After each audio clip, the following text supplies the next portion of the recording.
gidişin merkez yolu, sanki kıyametin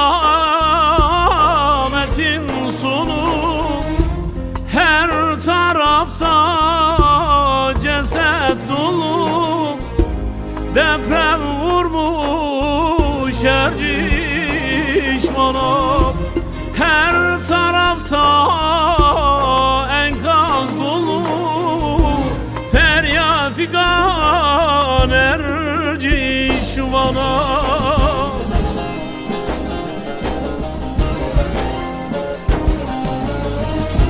Oy haber, deprem vurmuş hava. Oy haber, analara haber. Oy haber, bacılara haber. Oy haber, kardeşlere haber. Oy haber, Türkiye bana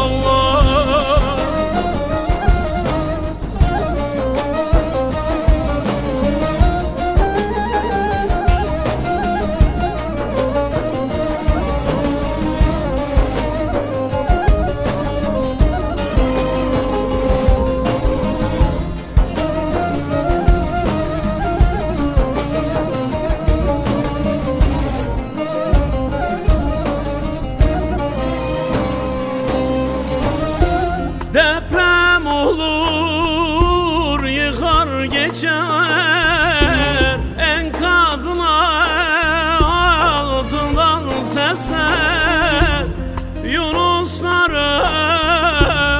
ölmesin yeter, mahşer gününden beter.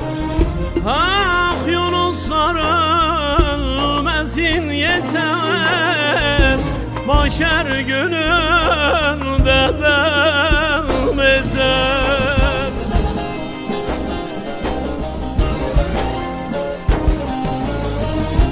Oy haber, deprem vurmuş aman.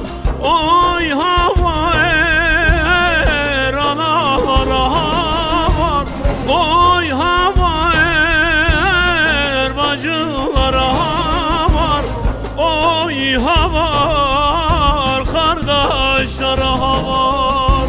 Oy haber, Türkiye bana Allah.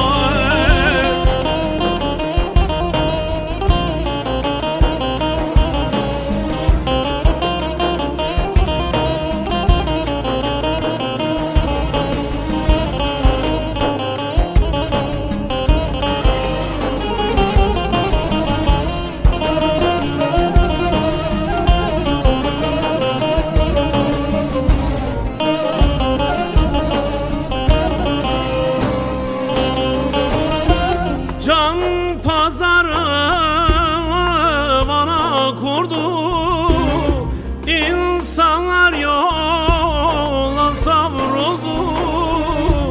Doğu batı kuzey güney, tek yürekle kardeş oldu.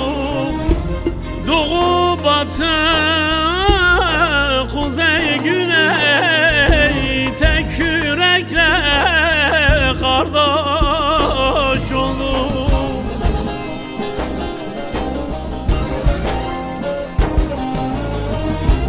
Oy haber, deprem vurmuş aman. Oy haber, analara haber. Oy haber, bacılara haber. Oy haber, kardeşlere haber. Oy haber, Türkiye bana